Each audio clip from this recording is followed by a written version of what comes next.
Assalamualaikum warahmatullahi wabarakatuh. Waalaikumsalam.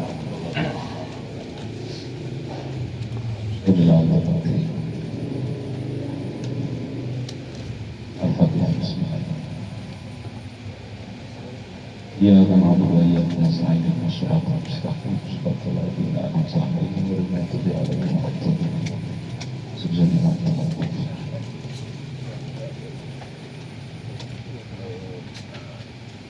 Al-Fatihah. Bismillahirrahmanirrahim. Alhamdulillahirabbil Ar-Rahmanirrahim. Maliki yaumiddin. Iyyaka na'budu wa iyyaka nasta'in ihdinas siratal mustaqim siratal ladzina an'amta 'alaihim ghairil maghdubi 'alaihim waladdallin. La ilaha illallah, la mawjuda illallah, la ilaha illallah, la ma'buda illallah, la ilaha illallah, la matluba illallah, la ilaha illallah, la maqsuda illallah. Bismillahirrahmanirrahim. Tawakkalna 'alallah, la hawla wa la quwwata illa billah.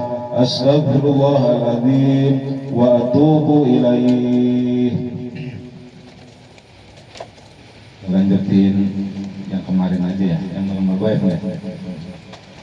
Wal wajibin alal insani ma'rifatul ilahi bistiqoni.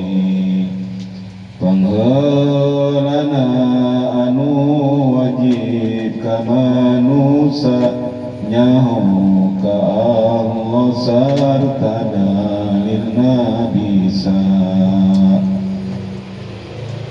Nah, kaidah itu diambil daripada kitab Jubad Syekh Ibnu Ruslan yang dimanai oleh wajengan Kiai Haji Hoer Apandi. Jadi yang pertama wajib kepada manusia ketika manusia itu balik berakal gitu ya, balik berakal, tidak gila tentu berarti dia, maka dia berkewajiban makrifat dengan mengetahui dengan dalil. Maksudnya kalau dia makrifatnya tidak dengan didasari dalil, karena sampai kapanpun orang itu akan di dalam keraguan-raguan, selalu bimbang, selalu ragu, itu maksudnya. Terus makrifat di sini maksudnya beda dengan makrifat yang dimaksud dengan makrifat tasawuf. Ini mah ma'rifatnya ma'rifat aqaid maksudnya, yang dibimbing oleh ulama-ulama, termasuknya ini mah tingkat dasar. Makanya di situ ketika orang balik wajib mengetahui ma'rifat yang sudah diatur, yaitu yang dima'rifatkan itu sifat-sifat Allah, bukan zat Allah. Jadi yang disuruh dimakrifatkan itu bukan zat Allah, tapi sifat-sifat Allah, yaitu yang wajib 20, yang mustahilnya 20, ditambah yang zaid 1. Kemudian yang wajib dirusulnya 4, mustahil dirusul 4, dan yang zaid dirusul 4. Jadi jumlah 50. Jumlahnya keseluruhannya 50. Adapun yang makrifat dimaksud dengan tasawuf itu beda. Itu mah urusannya urusan arifin, beda kelas. Itu yang dibahasnya urusannya yakin, ainul yakin, hakul yakin. Jadi beda makna. Bahasanya sama makrifat, cuman yang dimaksud wajibu alal mukallafin di sini, ini mah makrifatnya makrifat aqaid. Cuman para bapak semuanya, yang namanya makrifat itu ternyata memiliki syarat lagi, memiliki syarat. Apa syaratnya makrifat? Adapun syarat makrifat itu yaitu idrokun jajimun bihaitsu laisa mahu taradudun nasiun andalili layak bihaitsu laisa mahu taradudun muwafiqun lil waqi'i nasiun andalili. Itu syarat ma'rifat. Jadi kalau ma'rifat belum memenuhi syarat yang ini, belum ma'rifat berarti begitu. Oke, tenang ya lah. Udut. Favorit misalnya mungkin.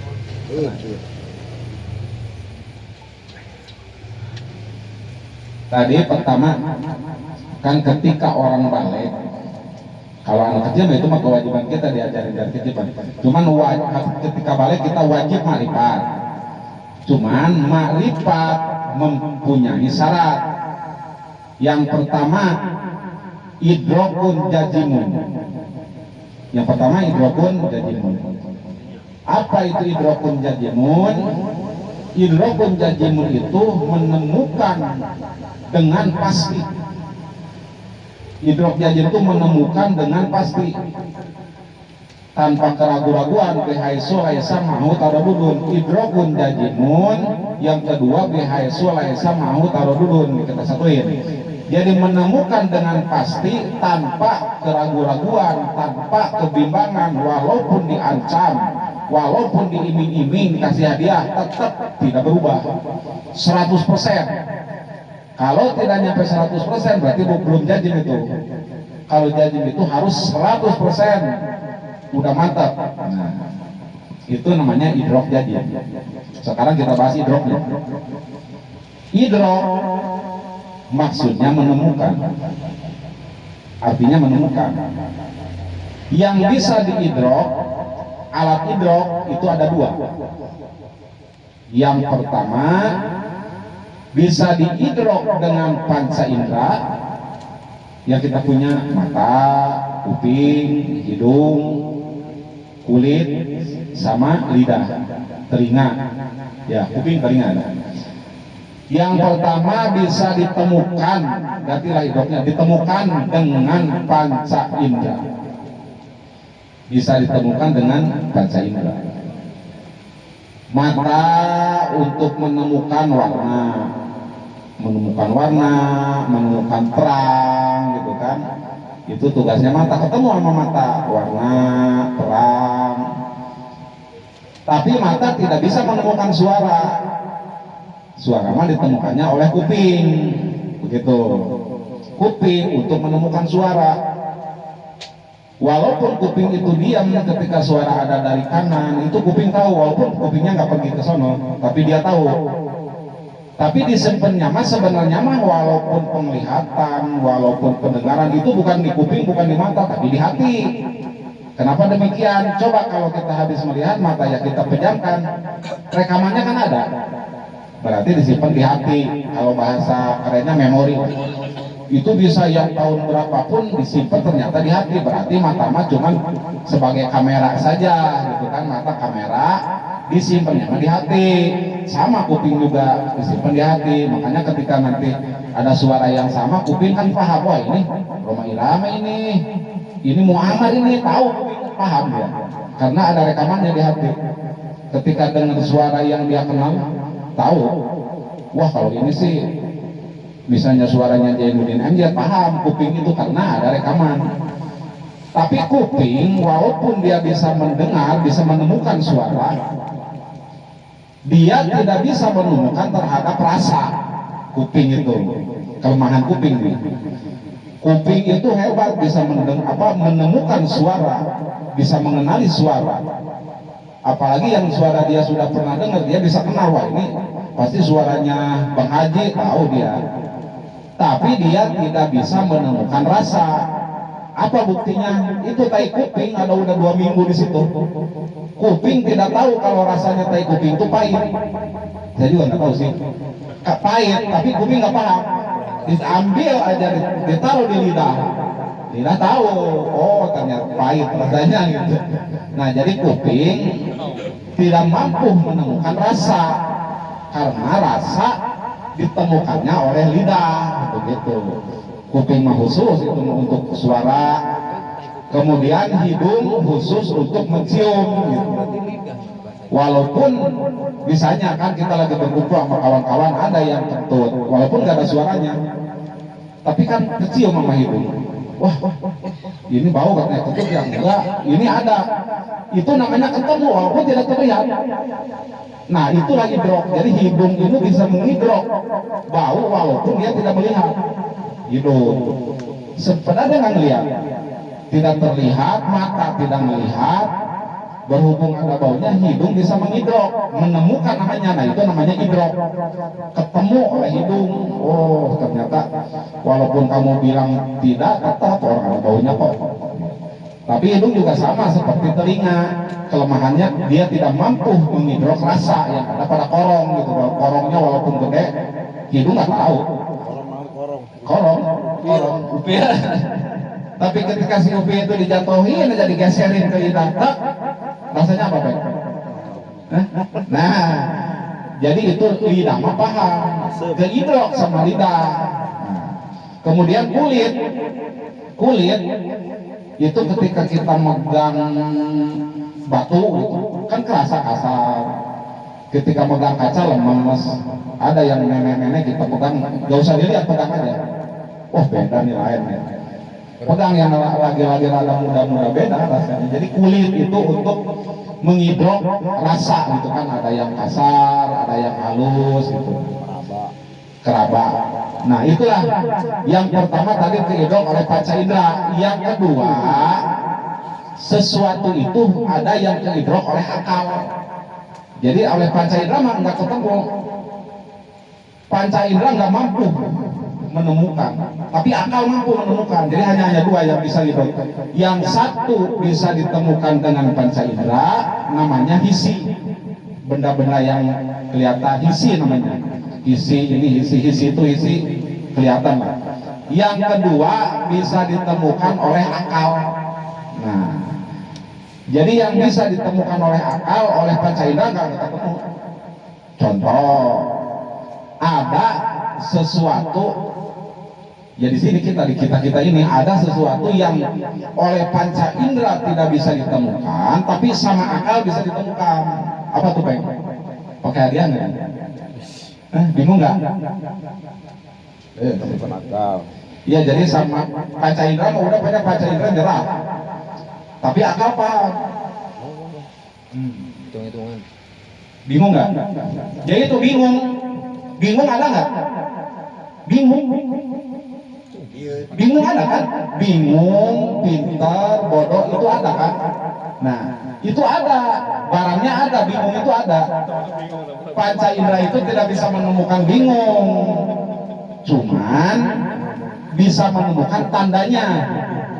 Kelihatan ketika si Openg itu murung aja, ditanya aja nggak begitu nyahutin dia kan. Ngeluwut aja, rambut udah kusut, diem aja di pinggir empang kan. Rokok nggak punya, udah mata udah belekan. Ini anak lagi bingung tuh, berarti kan ketemu. Berarti walaupun bingung itu tidak terlihat, tandanya kelihatan. Tandanya apa yang bisa menemukan akal? Wah ini orang lagi bingung. Itu yang menemukan akal, begitu. Menemukan orang bingung, kalau enggak, lu bodoh amat sih kamu, katanya ke anak tuh. Bodoh tuh kayak apa Pak? Ya nggak tahu, kayak lu katanya. Jadi bisa mengatakan bodoh, tapi ketika ditanya balik, bodoh seperti apa? Bingung dia. Jadi nggak bisa jawab. Jadi kadang-kadang pertanyaan itu tidak cukup gitu. Seperti orang begini. Orang mencium ikan asin goreng ke tangan, wih ikan asin Peng. Ditanya hidung nih, berapa tuh baunya? Ditanya berapa baunya ikan asin? Bisa jawab nggak? Nggak bisa jawab kan? Nah itu artinya pertanyaan itu kadang-kadang tidak puas, tidak layak gitu loh. Apalagi pertanyaan kepada Allah nanti, begitu nanti ke situ larinya nanti. Kepada makhluk aja pertanyaan itu kadang-kadang tidak muat, tidak cukup, tidak layak gitu. Ketika kita mencium wanginya ikan asin, ditanya berapa ikan asinnya, ya bingung, ya nggak berapa ini mau aja gitu kan. Nah, jadi memang pertanyaannya nggak pas. Begitu juga, apalagi itu kepada Allah tuh memang banyak pertanyaan-pertanyaan yang tidak layak, tidak pas gitu. Memang pertanyaannya udah nggak pantas gitu. Misalnya Allah itu di mana, itu pertanyaannya udah nggak pantas, udah nggak sesuai. Seperti apa itu udah nggak bisa ditanyakan gitu karena nggak sesuai. Buktinya tadi di makhluk aja banyak pertanyaan yang mentok gitu. Ketika ditanya bau itu ada berapa, bau ikan asin itu seperti apa sih, bingung juga ditanya. Jadi pertanyaannya memang nggak muat. Nah tadi bisa ditemukan dengan akal. Nah keberadaan Allah, wujud Allah, adanya Allah ditemukannya juga dengan akal, bukan dengan panca indera, tapi dengan akal keberadaannya. Cuman yang dimarifatkannya kita tidak diwajibkan memarifatkan datnya, cuman makrifat keberadaannya bahwa Allah itu ada. Kenapa kamu bisa bilang ada? Ya karena ada alam ini. Itu dalil pertama, ada alam ini. Itu kalau udah bisa jawab begitu berarti itu namanya dalil ijmal, dalil umum. Ketika kita ditanya, kamu percaya Allah ada? Percaya. Apa alasan kamu? Apa dalil kamu? Kamu percaya adanya Allah? Karena ada alam ini. Itu dalil namanya. Satu, itu berarti udah dalil tafsili, udah global. Ijmali, dalil ijmali. Tapi ketika ditanya lagi, dari jihad apa kamu bisa berdalil bahwa adanya Allah ini dengan adanya alam ini? Dari jihad mananya kamu ditanya lagi? Kalau bisa jawab berarti udah detil itu dalil, udah hebat, maksudnya udah cukup tuh. Ditanya lagi, tadi kan kamu ditanya, kamu percaya adanya Allah? Percaya. Kenapa? Alasannya? Ya karena ada ciptanya. Alam ini, alam raya ini, bumi, langit. Atas dasar apa kamu bisa berdalil dengan alam ini? Jawab lagi, ya karena alam ini tadinya tidak ada. Itu dalil kedua tuh. Itu namanya dalil tafsili. Jadi udah detil nih, udah mulai detil kan? Karena saya menggunakan alasan ada alam ini karena alam ini tadinya tidak ada. Tidak mungkin yang tadinya tidak ada ujung-ujung ada. Nih meja nih, meja ini biar bagaimanapun akal tidak menerima kalau meja ini dibilang tidak ada yang buat. Pasti akal mau pasti ada yang buat, walaupun yang bikinnya kan nggak ketemu. Udah tahu kan, orang yang nggak tahu tapi kan barangnya ada, akal bagiannya yang menemukan yang buat ini. Akal nggak nerima, nggak mungkin meja bagus begini nggak ada yang bikin. Pasti ada yang bikin, pasti ada yang bikin. Nah begitu, karena jadi dalilnya ketika ditanya tadi apa dasarnya? Ada ciptanya, ada bumi, ada langit, ada gunung, ada laut, segala macam. Terus apa dasarnya kamu bisa berdalil dengan alasan itu? Ya karena ini kan tadinya nggak ada. Gak mungkin ini ujung-ujung ada segini gedenya bumi, laut segitu luasnya, segitu burung banyak, segala macam hewan. Tidak mungkin ujung-ujung ada, pasti ada yang mengadakan begitu. Pasti ada yang mengadakan, karena tadinya ini mah pasti tidak ada. Karena baru, pasti sesuatu yang baru itu ada yang mengadakan. Itu dalilnya itu udah masuk ke detail gitu.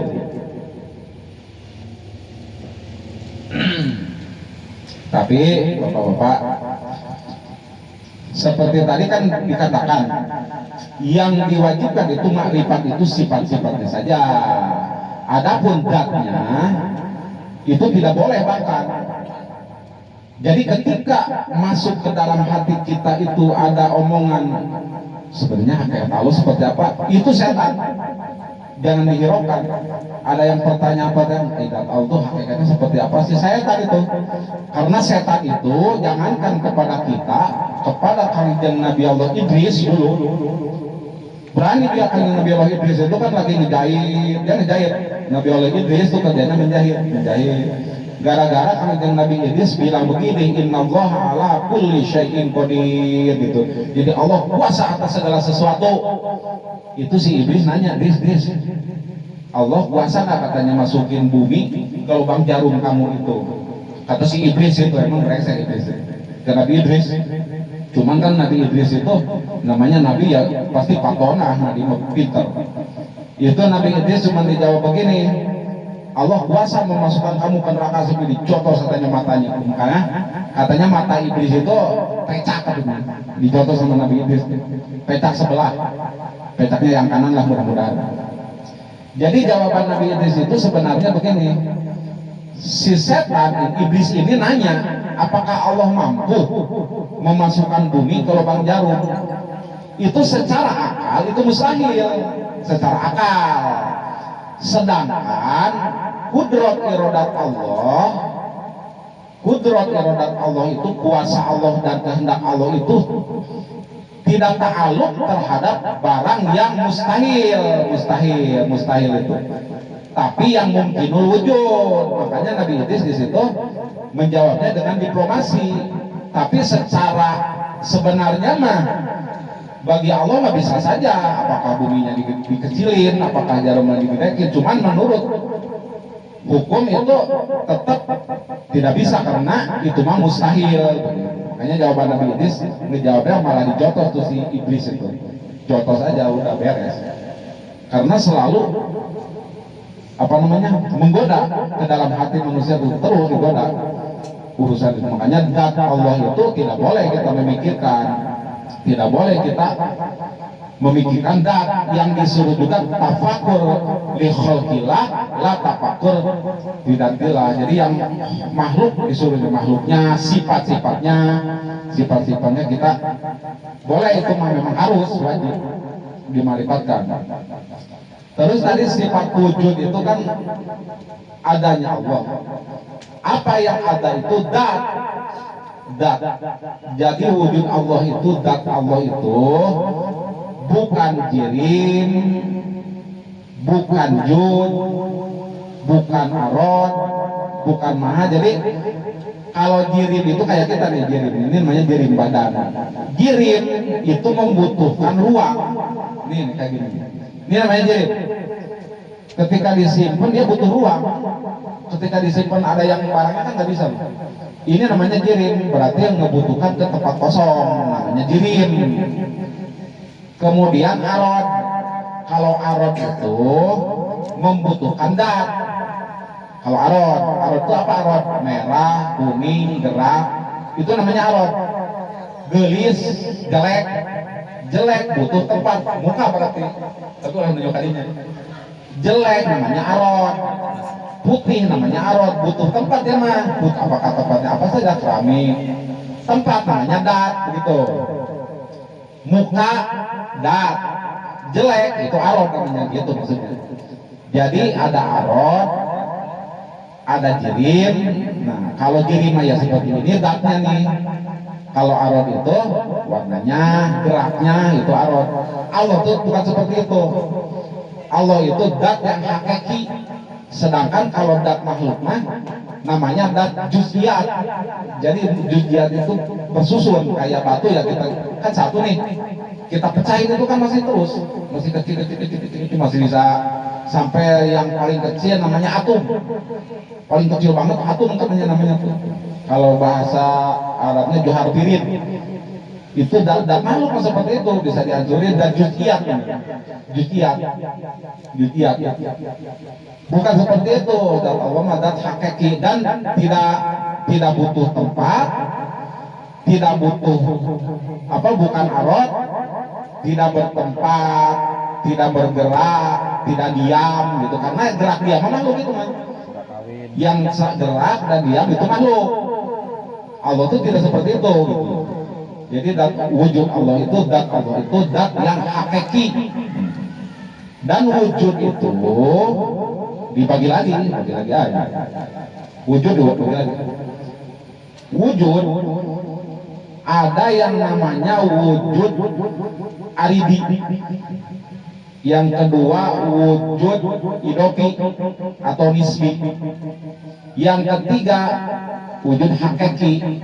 Nah, kalau yang namanya wujud aridi itu wujud anyar-anyaran. Maksudnya adanya itu setelah tidak ada dulu. Ya semua alam raya ini, semua yang mungkinat ini namanya wujud aridi. Tadinya tidak ada, jadi ada. Bumi, langit, manusia, tadinya kan nggak ada, jadi ada. Nah itu namanya wujud aridi, wujud anyar-anyaran, wujud yang baru, wujud yang tadinya tidak ada, kemudian nantinya tidak ada lagi, begitu kan? Itu namanya wujud aridi. Kemudian wujud nisbi atau wujud idopi. Kalau wujud nisbi mah begini, contoh wujudnya si anak karena ada bapak, wujudnya si bapak karena ada anak. Bisa disebut bapak karena punya anak, gitu kan? Kalau punya anak kan disebut bapak dia. Berarti wujud bapak ini dinisbatkan kepada anaknya, begitu nisbi namanya. Wujud si aki ya karena punya cucu, kalau nggak punya cucu nggak dipanggil aki ya, kecuali si empong. Jadi wujud nisbi namanya dinisbatkan gitu maksudnya. Jadi yang pertama tadi wujudnya wujud alidi anyar-anyaran, ya seluruh alam ini, alam yang tadinya tidak ada jadi ada, nanti nggak ada lagi, itu namanya wujud aribi. Kalau wujud nisbi mah ya seperti tadi, disebut suami karena punya istri, disebut bapak karena punya anak, disebutkan ke anaknya gitu maksudnya.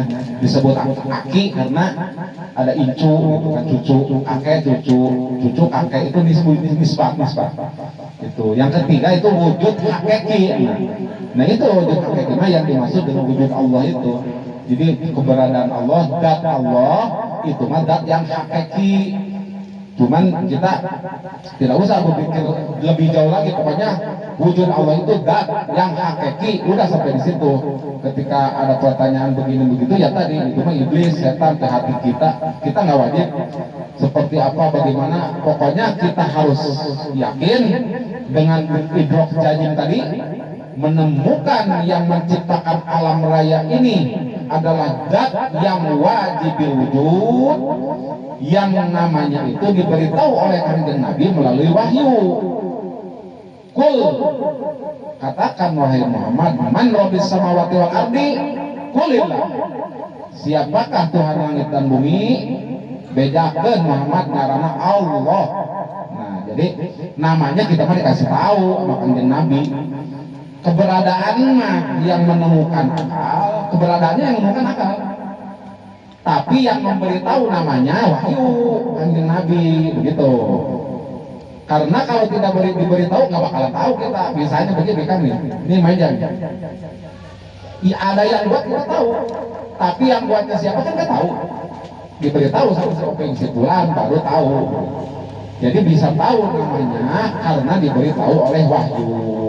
Jadi yang pertama ini pelajaran malam ini kita wajib marifat, syaratnya tadi harus muafikun idrok jazim, tidak ada ragu-ragu 100%. Yakin walaupun bagaimanapun sampai itu kita tetap tidak bisa bergoyang-goyang bahwa yang menciptakan langit dan bumi ini adalah zat yang wajib wujud, zat yang hakiki, zat yang tidak butuh tempat, zat yang tidak berdiri, zat yang tidak seperti makhluk, tidak sama dengan makhluk, yang diberi nama Allah.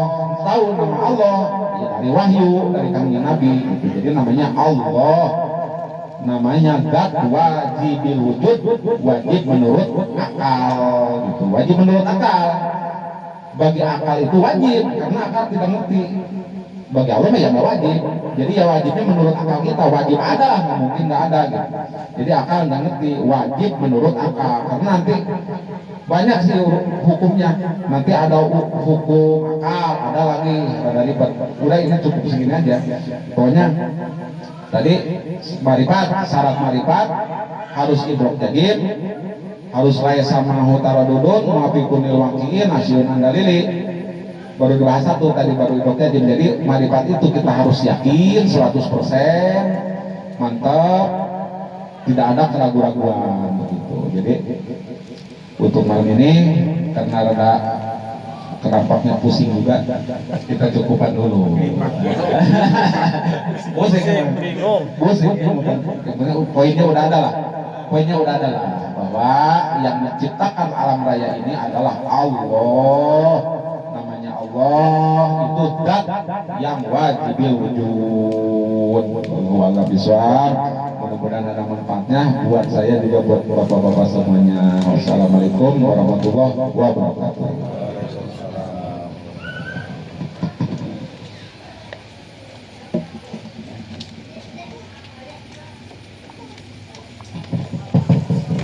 Itu tadi kajian tentang seputar tauhid